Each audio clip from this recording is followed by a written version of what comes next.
I glanced down the hill at the men, still feeding branches into the wood chipper. What might this box be worth? Enough to keep me in my apartment until I could find a new job? I reached in. The metal was cold against my fingers, but no matter how hard I pulled, it stayed put right there in the trunk. The workmen were still busy with the wood chipper. I had to be quick about this. I reached into the pocket of my coat and pulled out a multi-tool I kept there, flicked open the knife, jammed it into the trunk, and rocked it back and forth, prying the wood away from the box, probably gouging scratches in the metal, but I couldn't worry about that. An antique box with a few scratches was still worth more than what I had at the moment, which was a handful of jack shit. Finally, the box came free as the wood splintered with a crack. I checked to see if the men heard it, but they were still feeding the last few feet of the huge branch into the thunderous wood chipper. I slipped the box into the coat pocket that had held Pop's beer and headed back down the hill to his grave to say goodbye for another year.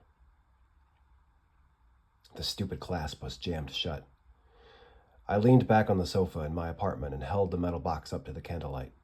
The power was still out in the building, and probably the whole neighborhood given the surrounding darkness, so I placed all the candles I owned around the apartment to help me see. A few of them were scented, which gave the whole place an odd, vaguely fruity scent like cereal, with a hint of pine and pumpkin spice. The box was made of silver, or maybe aluminum, with an ornate pattern of roses along each edge. Did they have aluminum 200 years ago? Silver would be worth more, of course, but either way, it was a gamble to sell the box the way it was. Opening it could destroy the value if there was nothing decent inside. But what if the contents were worth more than the box itself? Gold jewelry, maybe. Diamonds. Plus, how could I prove it was 200 years old without explaining where I found it? Which would mean admitting the box didn't belong to me. And probably some local museum or university would make a big fuss about historical significance. The cops would confiscate the box and maybe let me spend a night in jail for taking it in the first place. Something rattled inside as I turned the box around in my hands. I tugged on the clasp, and a bit of dirty, rusted metal came loose in my fingers.